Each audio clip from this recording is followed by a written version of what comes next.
The Turkish Republic, the Turkish Republic, The Turkish Republic of Northern Cyprus. We're in the Turkish Republic of Northern Cyprus, an unrecognized state home to Turkish Cypriots. years of oppression by the island's Greek administration. Cyprus is renowned for being the ultimate holiday destination, boasting stunning beaches, clear blue seas, and delicious Mediterranean cuisine. But it has so much more to offer. So close.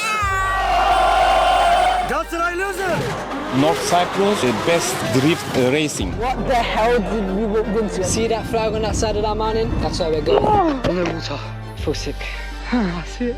I see it. Yet beneath the surface lies an island divided. My name is Abubakar Finin. I'm an aspiring documentary filmmaker from London. Join me as I journey across the country, exploring its diverse landscape. Just entered Marash. This ghost town used to be Vegas of the Mediterranean. Old walled city of Famagusta, of Mosque. and learning more about its history The whole family, basically, were massacred. and culture. This is Dolma. It's nice? Nice. I said it's nice. She's getting me Nike. Taule. Oh, can you teach me? Speaking to everyone from government officials, Ersin Tatar, the president. If it's not possible to live in the same house, we should learn to live as neighbors. massacre survivors, Çöplükte katlettiler, yaktılar ve çöplerler. and everyday residents to discover more. Derbies. Don't underestimate our president. 50 years ago, Turkish forces landed in northern Cyprus, a turning point in the island's history. For Turkish Cypriots, it marked a crucial moment of liberation, while for many Greek Cypriots, it signaled the beginning of an occupation. Recognized only by Turkey, the TRNC covers 36% of the island and is home to around 380,000 people. Now, they're pushing for a two-state solution, seeking full independence from the south to establish itself on the international stage. There are certain criteria that define a state. Recognition is not one of them. You're watching Kids of the Colony, and this is the TRNC. It is important to mention that this is not a balanced documentary where we look at both sides. We're in the TRNC, so we pretty much got the Turkish Cypriot narrative and perspective. But it's also important to know that this is the side of the story that is less often known and less often told. Going into this, I did have a simplistic view of Cyprus. You know, you think of Ayia Napa, beaches, holidays. I knew that there was some sort of religious divide between the north and the south, but that's about it really. But I also knew that there was a rich history that I was excited to learn more about.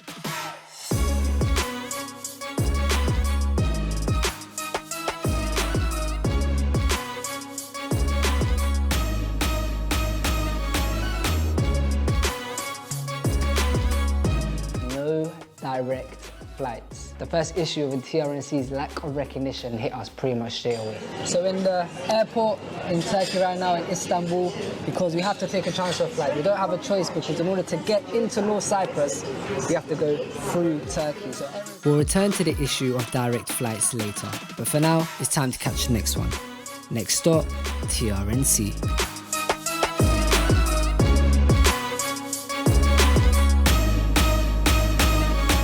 just left the airport and here we are. Turkish Republic of North Cyprus. First impressions is the airport. £380 million invested in a brand new airport for an unrecognised state. That is absolutely crazy. The time is 1:54. Absolutely knackered. Luckily we had Erin with us the whole trip. He's British but he's also a Turkish Cypriot and spent pretty much his whole childhood going back every summer, so he knew the country well and understood the culture. But yeah, ultimate tour guide, made everything so much easier. TRNC, first ever time. Yes. Here man, the journey begins. 2 a.m, fill up the car with petrol and then get to the hotel. And tomorrow we've got a very action-packed day. Erin driving, and how you feeling? How's the car? It sounds like it's about to break apart, but apart from that, all good. As Erin reassures us, we make ways to our hotel for some well-needed rest.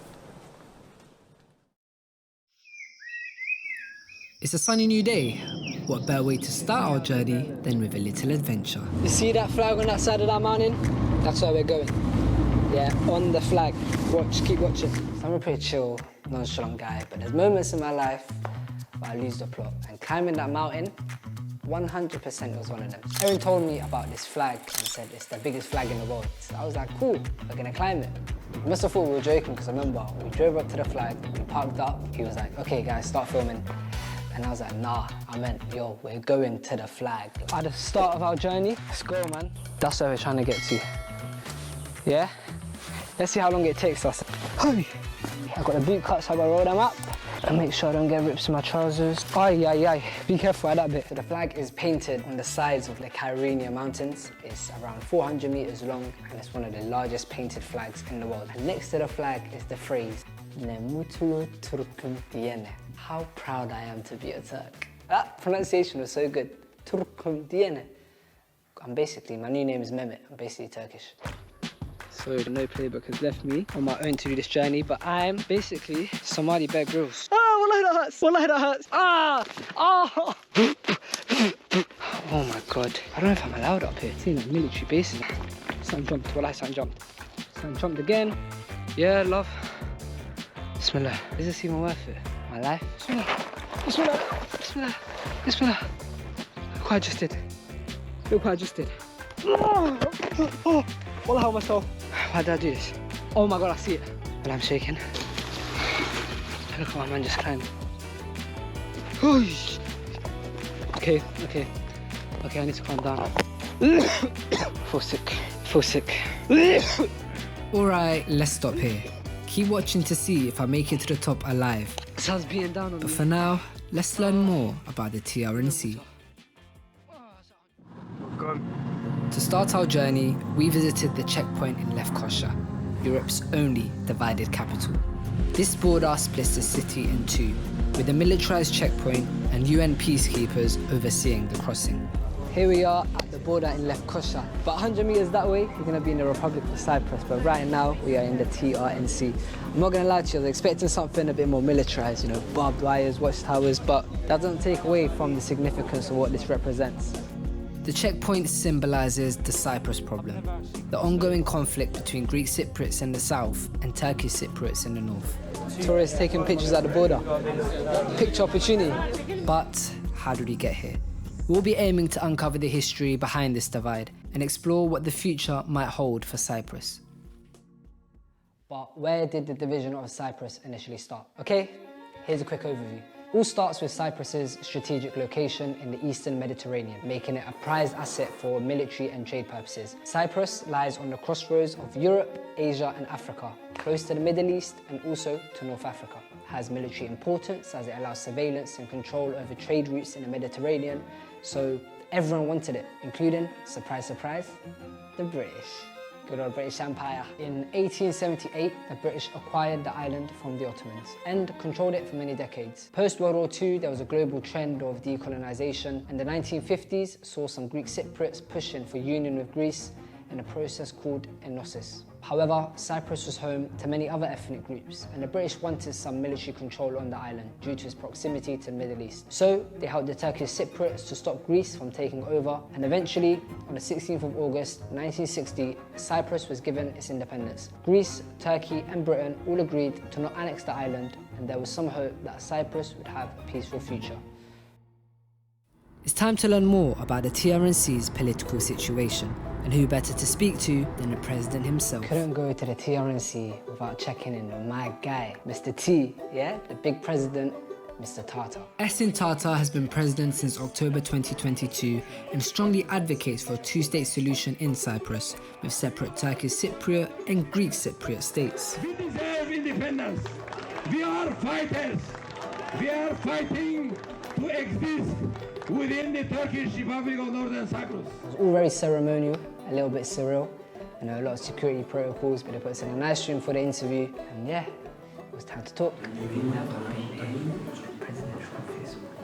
So we're here today with Ersin Tatar, the president of the Turkish Republic of North Cyprus. Mr. President, very nice to meet you today. I'll be honest, that's the difference between me and you, yeah? When you're in Ayanapa, getting drunk, doing niche, I was up north with the president, making moves.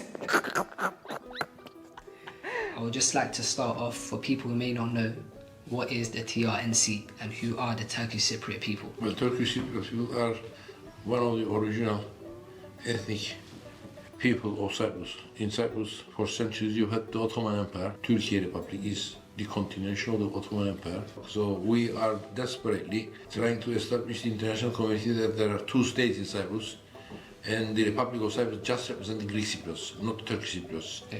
And Turkish Cypriots, through our inherent rights and our historical roots on the island, we are a separate people. I don't like to call the word community. Community is less significant to me. So we are a people, and therefore we should get the and command the right respect from the international community. I'm from the UK, so I don't know if you follow the Premier League, if you have a team that you support. I used to support Tottenham Hotspur when I was in the UK Spurs. I don't know if you know Arsenal are doing well right now, so maybe you can change your support. Would you like to support Arsenal? I like football, but I don't change teams. Okay, fair enough, that's fine. A Spurs fan, Mr. President, it's never too late to switch teams. I know the TRNC had a strong Turkish influence, so I shouldn't have been surprised when I found out that that Turkish influence transferred to the football scene as well. Right now behind me there's a big game going on, Galatasaray versus Fenerbahçe. The Turkish league here is absolutely huge. We know how much Turkey influences the country. When it comes to football, it's no different. You know, the TRNC has its own football league, but you know, with limited recognition, it's not on a global scale. So people here follow the Turkish league a lot. Today's the biggest game of the season. Let's get in and let's see what it's saying. 1-0 to Fenerbahçe. As you can see, if you look at the crowd, all you see is orange and red. So most people are Galatasaray fans, so it's not going good for them right now. The derby is one of the most intense and famous football rivalries, not just only in Turkey, but worldwide. It was one of the final games of the Turkish Super League season. Galatasaray was on top and they had already won the season, so they were playing for pride. How do you say come on? Had there, had there, had there. The derby we witnessed was something else. We missed with the screw and black. Oh my god. The power cuts, it adds to the atmosphere. You don't know what's going on. Can't lie. It was so close. Final score, Fenerbahçe 1, Galatasaray 0.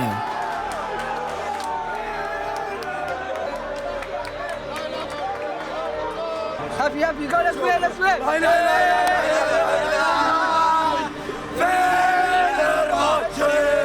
How did the game go today? Galatasaray loser!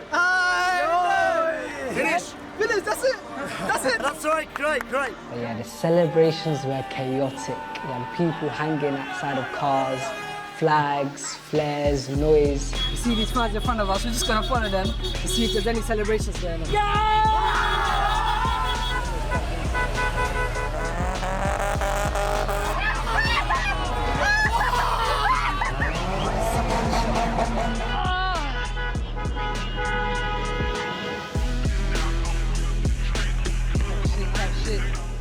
Police. After the game, of course, for journalistic purposes, I had to get involved in celebrations, you know, to understand the culture, yeah? Obviously, purely for journalistic purposes. It's not like I was having the best time of my life, yeah, I wasn't, definitely wasn't. In the middle of the celebrations here, Fenerbahçe won. You can see the passion. Fenerbahçe. I don't know what's going on, but I support the team that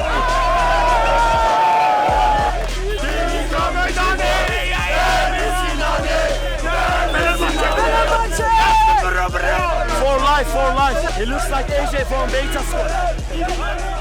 Okay, I might have lied. I was having the time of my life.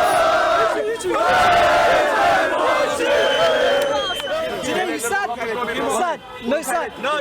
Champion. Yes. Champion. Champion Galatasaray. Full time, scores settled. Let's kick back to the story. From 1960 to 1963, Cyprus experienced severe instability.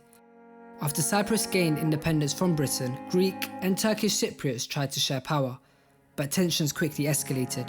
Greek Cypriots, aiming for union with Greece, pushed Turkish Cypriots out of government. By 1963, the partnership had collapsed, culminating on December 21st, also known as Bloody Christmas. To learn more, we visited the Museum of Barbarism in Lefkoşa, which documents these tragic events. Today, we're at Barbarism Museum. Yeah, so this is the Museum of Barbarism, Barbarism Müzesi. Essentially, this house belongs to the İlhan family.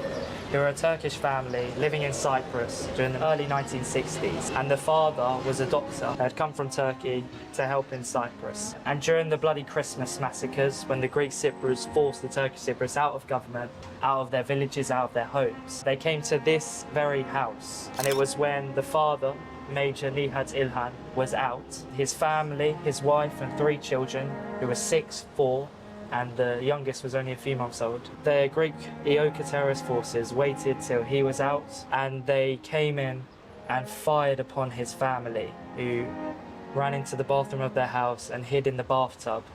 And the EOKA forces came in and shot them. Museums can always feel a bit detached from history because you're looking at artifacts behind, you know, these glass cubes with a little bit of writing next to it. It doesn't feel like you're experiencing history. But the fact that museum was built in a home that an actual family used to live in and got caught in the middle of the conflict makes it feel so much more real.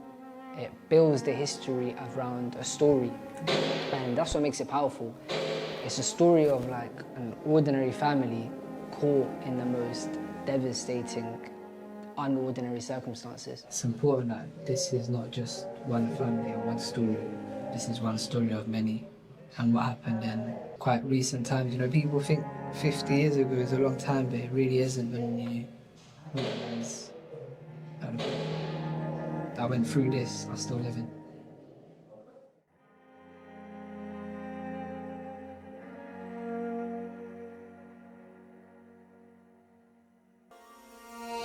"60 years on, the TRNC is thriving. We journeyed to Famagusta, entering through its ancient city walls. Built by the Lusinians in the 13th century and later fortified by the Venetians, these walls withstood the Ottoman siege for a year, but eventually fell to the Ottomans in 1571. Today, it stands as a testament to Famagusta's layered history." Underground gem gift shop. No, it slightly looks like an entrance to a train station. As well, we stopped off at this crazy castle. Erin, what can you tell me about this place? So we are in Gazi Mausa, also known as Famagusta. Yeah. And this is the old walled city of Famagusta, of Mausa. Very historical. We'll go and learn a bit more about the walls. There is so much food, there's so many shops inside, markets, so it should be good. Let's go, let's explore it. Oh yeah, I really feel the sun, man. I know it's trying to keep the history, but they need to add an escalator. Yeah, I agree.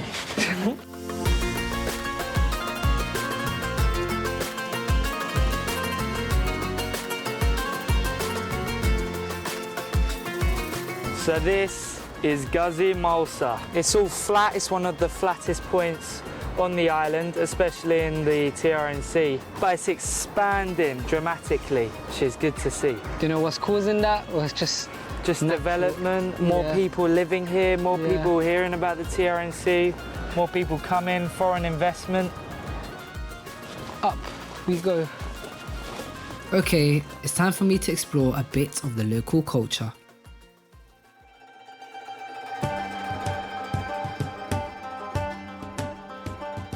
One of these hats with a head too big looks. It's nice. Huh? It's nice. Nike? Nike? Oh my god, I said it's nice. She's getting me Nike. Mira, it's good now, it's fine. Let me see. Yeah, Valiant, I got a big head in it. Yeah, it's okay. We're here. Okay. Right, get it. Cool, cool, cool. Which one should I actually try? None of them are nice. Maybe these. Oh, I know which ones would be good. Don't look here. No playbook. You are the weakest link. Goodbye.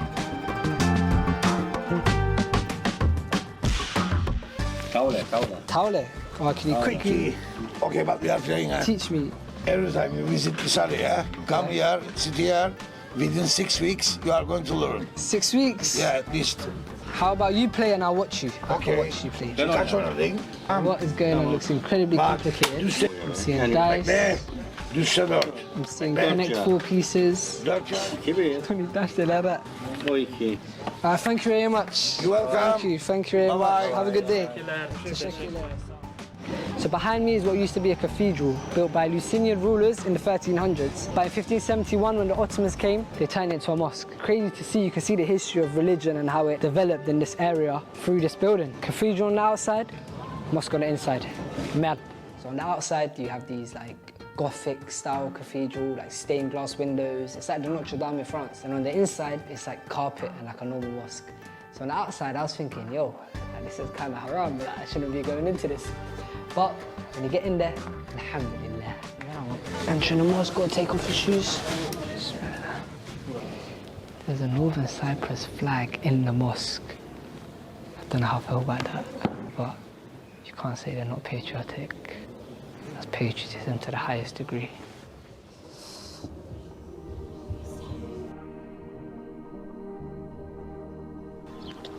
Here we are at the old harbour. Sorry? I'm an Olympic swimmer for Somaliland. No boat, I swim.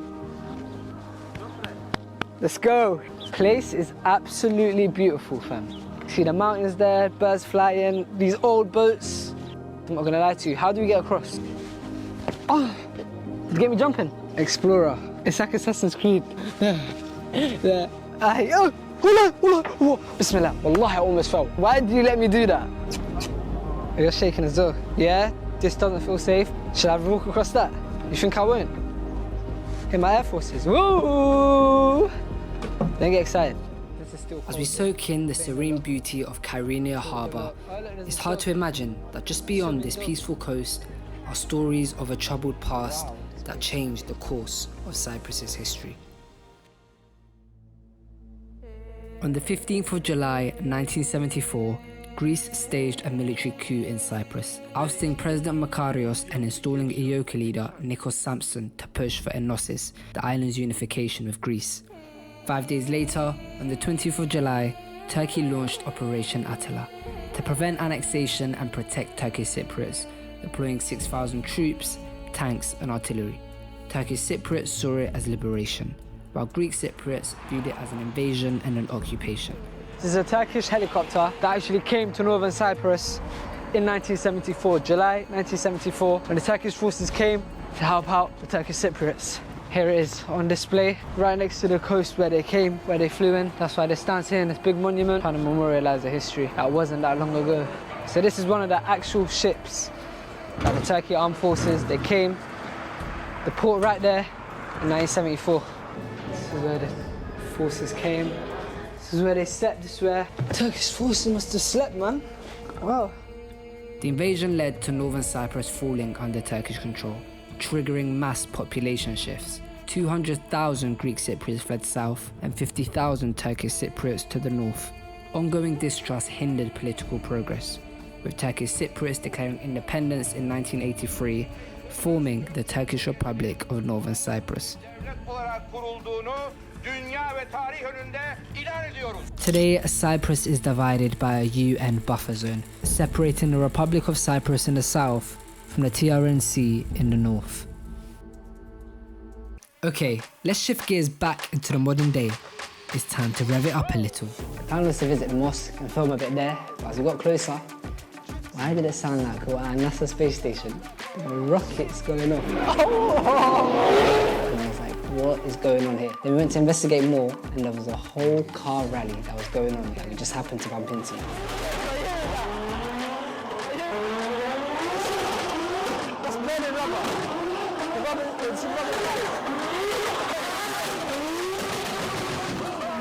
What the hell did we walk into? Are you seeing the view?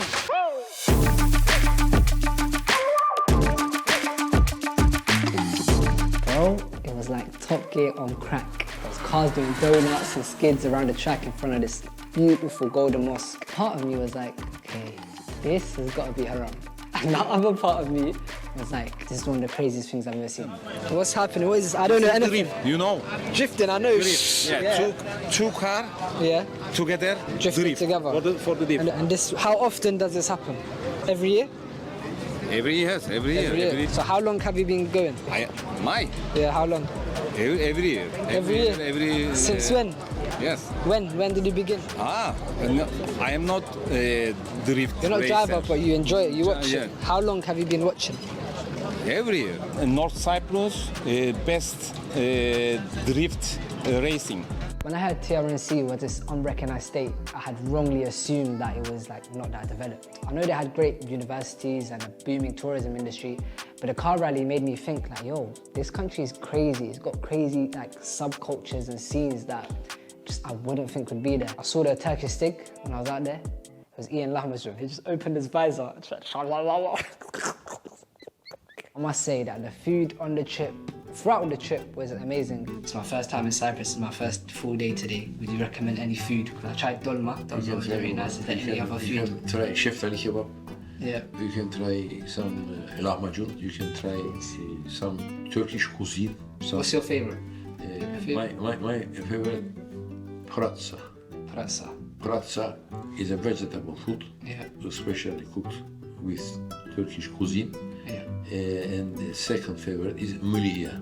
It's a kind of grass. If you cook it rightly, very delicious. Gonna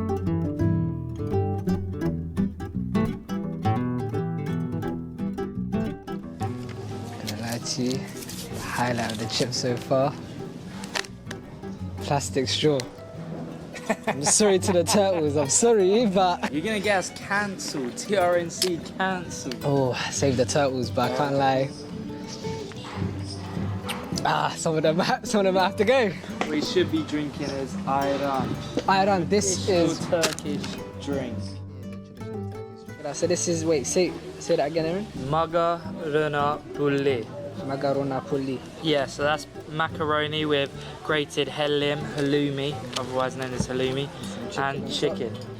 And I've got köfte, it's like meatballs, dolma, which are vine leaves with rice inside, and Cyprus potato chips. And yeah, you got the same, just with, looks more healthy than mine.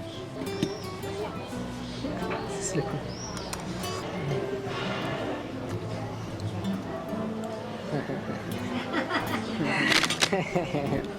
That is very, very nice. Cheers. Take you back to your childhood, long summer holidays in North Cyprus. Definitely. That's very nice, very nice. This is dolma, rice wrapped in a vine leaf. I'm gonna try it for the very first time. I'm not really adventurous with food, and this is looking a bit, but I'm always willing to try anything else. How did it taste? That's nice. So remember I had something called pan in Bangladesh, which is nuts wrapped in leaves, and it just tastes like a leaf. Now that we're fueled up, let's dive back into the story and uncover the key events of 1974. Until the Turkish army came in, we were living through hell every day. We were scared, and we just didn't know what would have happened to us. We paid a very high price for having a state, and this state is very precious to us. We see stories of conflict and tragedy pretty much every day on our phones. You see these horrific things and then you just keep scrolling. And you just keep scrolling and, you know, they just become faces on a screen and it just becomes so normalised. But when you're there and you hear the stories firsthand and you're in the places where these massacres happened, it all feels very, very real. So, yeah, the reason why you're visiting this memorial is because it's one of the three main villages that was a stronghold of the Turkish Cypriots at the time. Yeah. We're in the village of Muratağa, and we have neighbouring Sandallar and Atlılar. So the reason why you're here is to see an example of what was lived of the Turkish Cypriot people, but many of our villages have martyrdoms like this. On the 22nd of July 1974, 2 days after Turkey's arrival in Cyprus, a ceasefire was agreed upon. However, peace talks in Geneva soon collapsed when Turkey proposed a federal solution, and tensions rose as Greek Cypriot forces were accused of violating the ceasefire. On August 14th, Turkey launched a second offensive, citing the need to protect Turkish Cypriots and secure better borders. This led to Turkish forces covering nearly a third of the island and displacing thousands. Amid the turmoil, Turkish Cypriot villages like Muratağa witnessed horrific massacres, highlighting the immense suffering on both sides of the conflict. We're fortunate enough to meet Amit, who lost his entire family in the massacre. 6 siblings, his mother and his grandmother. İsmim Ahmet Aşır. Muratağa'da katliam olan köyde doğdum büyüdüm. Rumların yaptığı katliamda benim de 6 kardeşim, annem ve babaannem şehit oldu. I was a kid and I remember, he says, living under threats of being killed in the village of Muratağa. One family each, can you see? They've all got the same surname, so the whole family basically were massacred. So you've got the Ergeç family here. You can see their ages from the dates. The Greek Cypriots then barbarically massacred the women and the children of these villages here. Tabii Türk askerine ve mücahite güçleri yetmiyordu ama çocuklara güçleri yetebiliyordu. I was serving in Famagusta, in Mausa, Gazi Mausa, which was a stronghold of the Turkish Cypriots at the time. When I came back to the village eventually, I found that there was nobody in the village. All the doors and windows of the houses were open. I went home to my house, he says. The dog of my father jumped on me. When I went inside the house, everything was on the floor. It was a complete mess. Babamın köpeği dışarıda havlıyor. He kept going somewhere and coming back and continuing to do this a few times, as though he was trying to show me something, the dog. Onu takip ettim ve doğrudan katliam çukuruna oraya götürdü beni. Katliam çukuru bulunmuş ve şehitlerimiz çıkarılıyordu. Çöplükte katlettiler, yaktılar ve çöplerle örttüler. O köpek o katliamı görmüştü ve beni bilerek oraya götürdü. This is when it hit me, the reality of what happened here, the atrocity that was lived. When he comes here, he says, he relives the moments. He remembers everything. I have to say this, he says. The UN peacekeepers saw what happened and they did not do anything to stop this atrocity that took place here. Orada ne vardı? Bir vahşet vardı. So they use different methods of killing people, not just shooting them, but they use knives and all sorts of different weapons that could cut. The children, the bodies of the children in general did not have a head on them. So the heads were cut off. Burada bir savaş suçu işlenmişti ve maalesef cezasız kaldı. I have 6 brothers and sisters. Erkek kardeşim, They're all kız kardeşlerim, annem, babam. His mother and his grandmother all were killed. So his entire family, basically. All of these people, Usher's family, can you see? All of them. If we are able to bring up our children in peace and freedom today, this is because of the presence of the Turkish army. It is absolutely fundamental that Turkey and the army of Turkey remains here for us to be able to live in peace and security on this island. As a question, do you think what's the best way to get justice for the massacre that happened?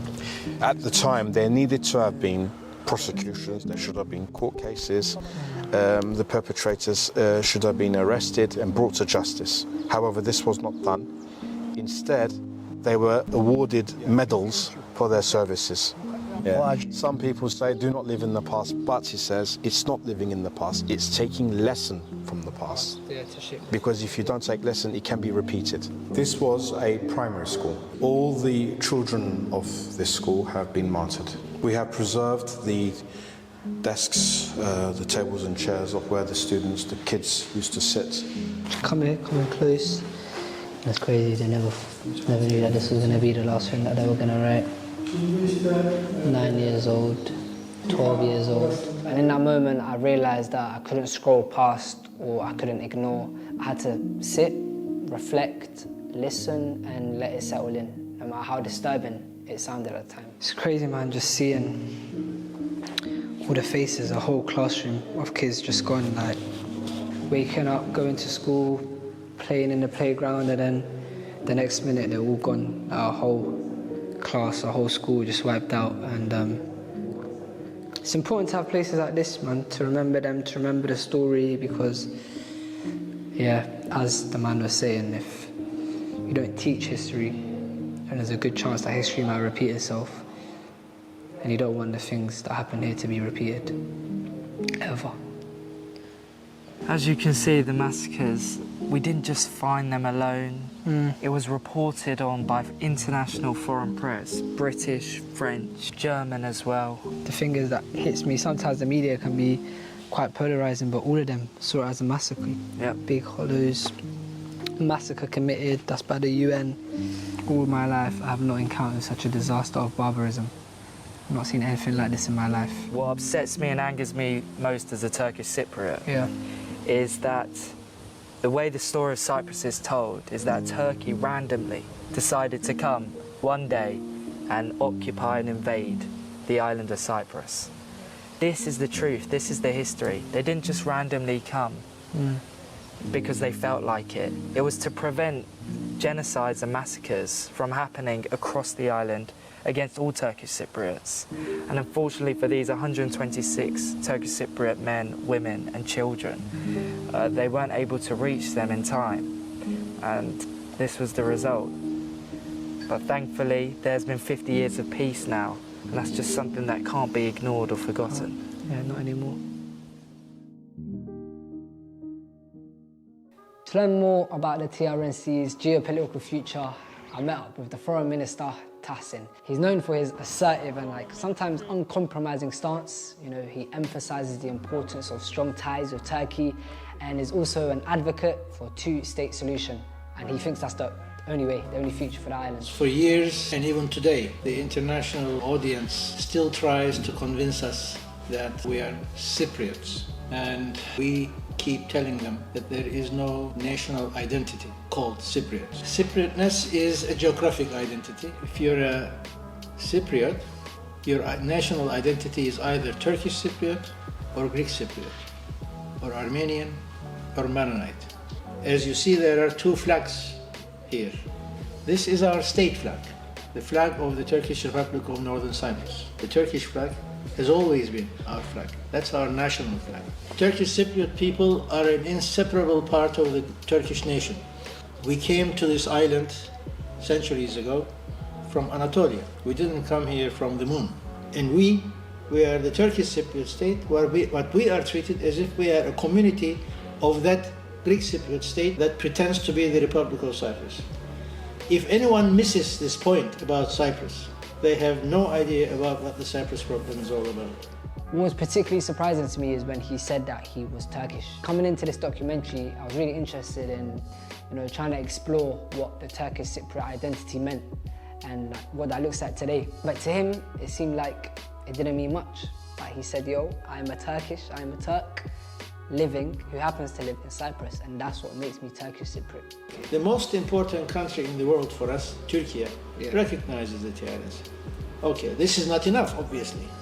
But do you think we would have been satisfied if Turkey didn't recognize us and everybody else did? Maybe. No, that would have meant that Turkish existence on the island was to end. Back to the Kyrenian mountains to see if I made it to the flag. It's looking peak. It's right there. I don't know if I can do it. I'm in cave. And I just did it. Okay, I walked into these thorns. It's there. I don't know how I'm getting there. Honestly, I think I must have been sniffing glue to try and attempt to climb that mountain, because why did I almost die? When your parents worry about you and you say no, it's gonna be fine because you promised not to do anything stupid. Oh yeah, I'm sorry, man. Son has done something stupid. Oh my God. Oh my God. Goats have died here. There's bones.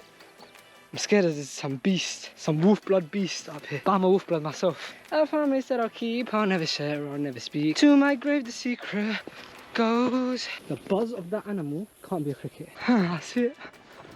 I see it. Can't give up now. Is this it? I think this is it. Never again. And when I got to the top, I basically climbed up there to get this amazing drone shot. Bro, the drone would not take off. Flipping drone ain't flipping working. Do you mean navigation error? DJI, on my life, sponsor me. I risk my life. Because these guys are gonna get scared of me. For me, and I'm scared for myself as well. After an hour of climbing with no signal and no water, I finally made it back down to meet Erin and no playbook. I was defeated. Did you film any of it? I filmed the journey up on the GoPro, but I thought I was gonna die. I was seeing tabloid headlines. I'll be honest, the fact that you let me do that, I'm a bit stupid. I didn't let you do it. And the worst thing is, we drove over there and there's an easy way up. Legally, I'm an adult, but please don't let me do anything again. Everything Erin says to do, I'm gonna do. Can you just apologise to me and Erin, please? I apologise to everybody. And also, the president, he didn't climb that, I'll be honest. No, I'll show you a photo.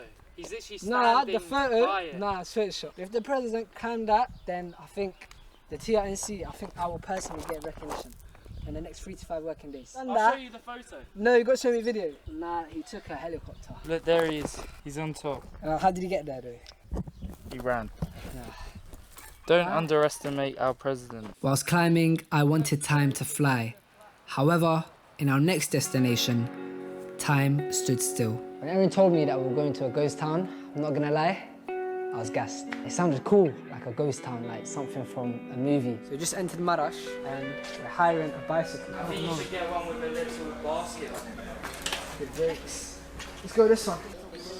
It was like a COD map or a set from a zombie movie. Like you could see the old banks and the shops. The Last of Us. It was exactly like The Last of Us. Marash, a ghost town in Famagusta, was once a bustling tourist destination in the 1970s. It was renowned for its luxurious past. Investors do own hotels, schools, operas, cinemas. There was a life there. This ghost town used to be the Vegas of the Mediterranean. Really? The gem of the Eastern Mediterranean. You had celebrities living here. They say Sofia Loren used to have a house there. But in 1974, Turkish forces arrived, prompting Greek Cypriot residents to flee.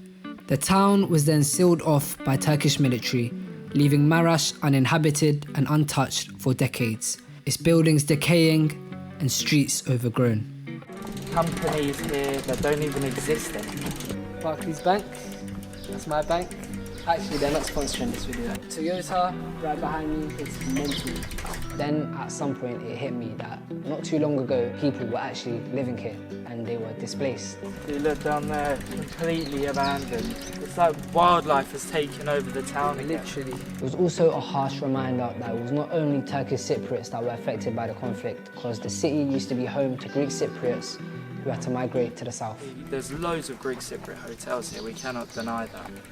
Greek Cypriot businesses as well. This town is basically like a bargaining chip, or like a pawn in this big game of political chess. But if we had listened to Greek Cypriot administration or United Nations, this area will continue to be a ghost town. The Turkish Cypriots didn't open it up. They wanted to use it as a bargaining chip in negotiations. Between 1974 and during the federation negotiations period until 2017 Crown Montana negotiations, Marash was always a part of the negotiation process. If the Greek Cypriots had accepted just one of these dozen unification proposals that the Turkish Cypriots always accepted, then Marash would have fallen back into Greek Cypriot hands and former property owners could have come and reopened their businesses. However, they have rejected every single unification plan that's been presented to them, the Yan'an plan, the Crown Montana talks. So in 2020, the TRNC decided enough is enough. We're not going to allow this town to be derelict anymore. And they reopened it itself. Around 2 million people have already visited Marash. It was good to see initiatives being put in place so people could get compensations for their homes and their businesses, and also hear about plans of the city reopening. Hopefully it can return back to its former glory. At the moment, our government is creating a chance for all the dispossessed owners. Greek Cypriots, foreign owners, FGAF, whoever has the legal rights will be entitled to enjoy the life here, to enjoy their ownership rights or usage rights. So former Greek Cypriot property owners can return or gain compensation, and Turkish Cypriots who once lived here will hopefully be able to move in, as well as international investors. With this opening, people are entitled to see their properties. People are entitled to apply to Immovable Property Commission. So there will be future openings as well. Our intention is to open it stage by stage, to start a life there. But if we continue to listen, European Union, United Nations, Greek Cypriots, they want this area to be transferred to United Nations control. And I am asking them, what can United Nations do there? I mean, if it is a matter of private ownership, we are not infringing any private ownership rights. Can United Nations bring infrastructure there? Can United Nations grant a kind of incentive for the investors in the future? The only authority of United Nations is at the buffer zone. But Marash is not a buffer zone. Keeping this town locked up for so long, it's just not right. And hopefully with investors, Greek Cypriot, international, Turkish Cypriot, this town can rebuild again and be what it once was. I'm in TRNC, riding a bike in a ghost town. Absolutely crazy. Driving around a ghost town. I'm driving around a ghost town. It's like a rap video. Driving around a ghost town. This is like... That's... Whoa, look at that. It's me, you can see yourself. Oh, whoa, I look like an egg. However, the rest of the TRNC is certainly not frozen, and we had a little extra time to explore a bit more.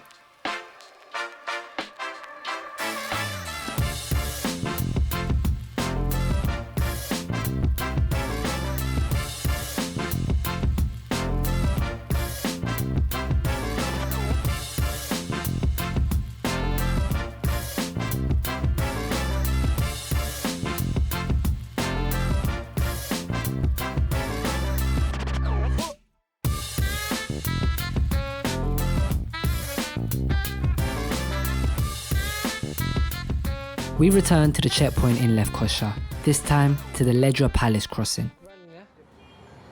So we're here. This is quite a surreal moment because behind this fence you can actually see the Republic of Cyprus where most of the Greek Cypriots live. It's just, I don't know, seeing the fence and the barbed wire is it's a very visual image. Yeah. The checkpoint might not be glamorous, but it's a far cry from the old days when crossing wasn't an option. Since April 23rd, 2003, Greek and Turkish Cypriots in Lefkoşa could finally move between sides, a major shift after years of strict division and isolation. Erin's auntie remembers the historic day the border first opened. It's so recent as well, 2003. It's like very... Yeah, 21 years ago, time flies. Actually, yeah, that is quite a while ago. But because it was the first opening, it was very exciting. Yeah, sure. I remember because personally I was there. Yeah, and how was it? And I was very excited with my elder brother that we wanted to go to visit our homeland in the south, and everyone was trying to cross the border, so there was a big queue. But to be there at that moment and especially feeling that experience, you know, it's sometimes it's different when somebody tells you the story, but it's different when you actually experience it. But I was happy to be among those people that crossed the border the first time. Since the crossing opened in 2003, life in the TRNC has changed, attracting people from all over, including around 15,000 Brits. We caught up with a few who chose to make this their new home. I was with the geezers and the geezettes. What's the female equivalent of geezer? I'm just gonna say geezettes. I was with the geezers and I was with the geezettes. Very down to earth, very good vibes. The first question is, why did you leave it? The truth or... The truth, why did you leave? Yeah, the truth, why did you leave it? Alcoholics Paradise nowadays. So the British Resident Society, or BRS, is a non-profit organisation run by volunteers that represents the expat community, particularly those from the UK. Where we help British residents, British citizens, and also other nationalities with regards to anything that live in here. The lifestyle here is so relaxed. Yeah. I went back to the UK in October last year, and I live in South Wales, and my family and friends had no idea that Cyprus was divided. And this is my own family. Yeah. You know, everybody said, "Oh, do you live near Paphos?" No. Don't speak English. They drive on the left. Everything's very familiar here except for the weather. So I'll echo really everything else everybody said so far. One thing I do like is that the younger people respect their elders, and that counts no matter what nationality you are, and that means a lot because we don't get that back in the UK. People are generally very, very friendly. The only really annoying part is when you cross the border and you get a lot of aggro from the immigration people in the south. No. Is that because you're Scottish? Since 2020, the TRNC has been advocating for a robust two-state solution, marking a shift from previous reunification efforts. What do you think the future of the TRNC is looking like, let's say, in the next 10 years? Whether it will be recognized by UN or not, it will continue to exist. That's the reality of the island. There are two states, and there will be two states in this island.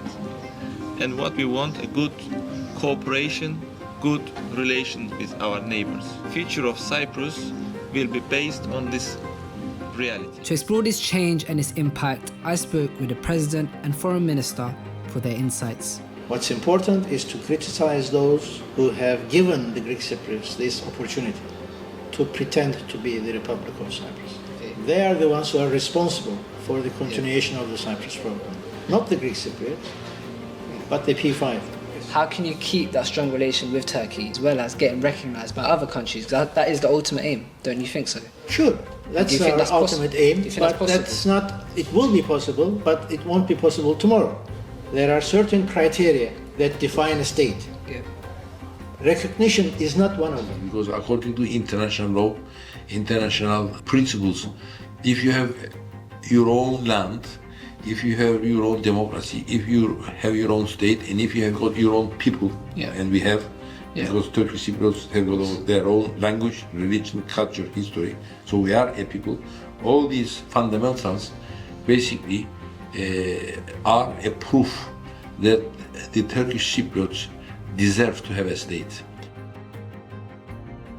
So it's clear that, as you say, both countries would benefit from good relations, but do you think reunification is a possibility, or is a two-state solution? Two-state solution is the only way forward, because after all these years, more than 60 years now since we separated, we've got our own state with our own democracy, institutions, rule of law, courts, parliament, government, everything. Whatever you have in any modern state, we have it here. Therefore, to merge the two is absolutely impossible. Further than that, the Turkish Cypriots will want to be involved in that because we have a separate state. If we were to converge with the Greek Cypriots, it would be a majority-minority rule, unfortunately. My dear friend, equal international status means both sides should have internationally equal sovereign statehood. This is a brand new policy, which the West is still opposing. The West, having committed the mistake they have made on Cyprus, is trying to the very last moment to see if it's at all possible to convince the Turkish Cypriots and Turkey to give up, hoping that we will. Well, we won't. Just like Haiti and the Dominican Republic. They are two states on the same island. So is Cyprus, it's exactly the same. We tried partnership with them from 60 to 63. They destroyed the partnership, not us. So if it's not possible to live in the same house, we should learn to live as neighbors. However, 20 years ago, reunification seemed possible. The Annan Plan of 2004 proposed a federation for Cyprus, with two zones and communities sharing power, territorial adjustments, and the return of some displaced people. In the 2004 referendum, Turkish Cypriots largely backed the plan, 65% voted in favour, whilst Greek Cypriots overwhelmingly rejected it, 76% voted against. Concerns over security, fair land returns, and a general scepticism ended what might have been Cyprus's best shot at reunification. One of the safest places in the world I've ever seen. You know, people still leave their cars unlocked. They're fighting there all the time. It says, no, there's no trouble in North Cyprus. The rest of the world sees the Turkish army here. They treat this as being a country at war because the stories that the South have put out are believed. The stories that the North put out, or we try and put out on behalf of the North, are disbelieved. Being not recognized brings with it a lot of problems, complications. The lack of international recognition hits the TRNC hard. Travel is complicated, with limited direct flights and visa challenges. I have some experience of just how difficult that becomes, particularly if you're visiting with children, families, going back and forwards. It's a very tortuous process. I know there's many places in the world that you can't get direct flights from the UK, but the fact that you can get them to the south of Cyprus automatically makes you think, okay, like, what's going on here? So Evan, why aren't there actually any direct flights to North Cyprus? Well, unfortunately, the quickest answer is we're not recognised. Whilst we were able to once remain on the plane when we landed here, now, following 2017 and harsh restrictions on us by the UK government, we have to get off the plane, go through security checks and get back on another plane to fly to Northern Cyprus. I've had loads of times where I've missed the next flights, and unfortunately myself, my grandparents are disabled, so pushing them in wheelchairs, trying to get them from one plane onto another when sometimes the layover time is only an hour and a half. Yeah. It can be a huge, huge struggle. It's something that can easily be avoided. I feel like that's what makes it worse. Yeah. Just making people's lives harder. So we've just got off the plane, so this is the worst bit. And this can easily be solved by not only the British government, but European governments. It's a humanitarian issue at the end of the day. Trade restrictions force economic isolation and dependency on Turkey. Politically, the TRNC is cut off from international organisations, leaving it with little influence on the global stage. The lack of recognition of the TRNC discourages foreign investment because businesses and investors are wary of the legal and financial risks associated with operating in an unrecognised state. How do we improve trading relations with the rest of the world, TRNC going forward, so that they can develop economically? I don't wish to get into that. Why? Because I don't wish to give the Greek Cypriots ideas as to what we are planning to do. Just because this is economically more expensive, we shouldn't do it. And we should give up our statehood. Yeah. And we should say, all right, we give up. We're not the Turkish Republic of Cyprus. We are the Turkish Cypriot community when we accept domination by the Greek Cypriots and we want to enter the European Union as a member. Thank you very much. They can keep it. We are overcoming these embargoes through a lot of effort, through Turkey and other avenues that we have been opening up for ourselves. It makes life more expensive and more difficult, but at the end of the day, we have managed so far. The Turkish Cypriot economy has grown significantly in the last 5 decades. We have a prosperous tourism industry. We have quite a successful university sector. We have good construction going on, with a lot of buildings being bought by foreigners and others, and from Turkey, Turkish people. Whatever you see around here in the TRNC, we have achieved only with the help of Turkey, in spite of the international community, in spite of the international embargoes, in spite of the international discrimination. When people visit the South, their vision can be, I don't know, I have not been in the South for ages.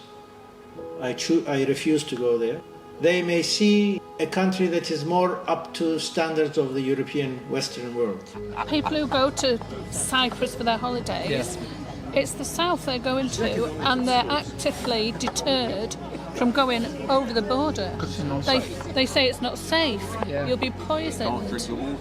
Really? Yes, all sorts of things, and it's honestly... They shouldn't forget that whatever they have achieved is with the help of the international community. World Bank, EU funds. So if you ask me which one is the success story, ours is the success story, because whatever we have achieved is in spite of international restrictions and embargoes. Whatever they have achieved is due to international assistance. It was a good interview, but it did leave me with some concerns. Like the North sees the South as, an annexation of Greece, and they have concerns about, Greece's influence on the island, whilst the South sees the TRNC as pretty much a Turkish puppet state. Turkey is the only country that recognises the TRNC, so it doesn't do them any favours in terms of pushing sovereignty to the rest of the world. It's super important for the TRNC to say, we are Turkish Cypriots and not just an extension of Turkey. But I do see where he is coming from.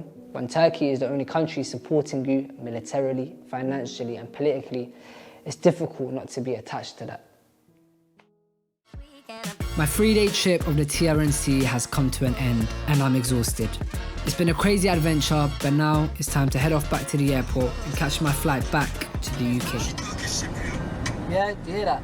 Central C recognises the TRNC. She's Turkish Cypriot, she's from TRNC and she wants independence as well. It's so hot.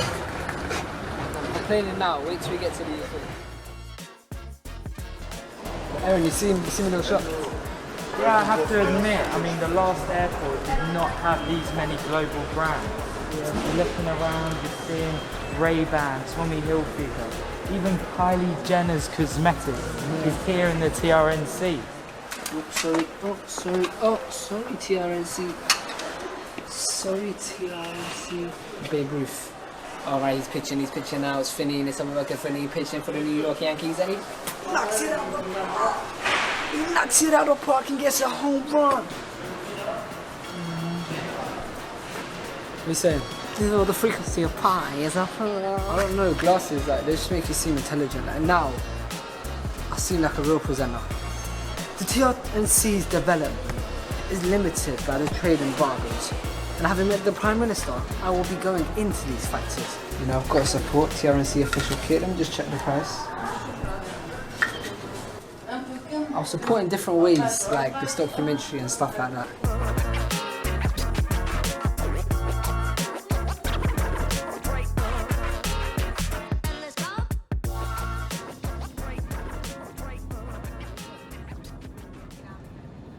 I had only been in the TRNC for 3 days, barely scratching the surface of the complex issues in the region.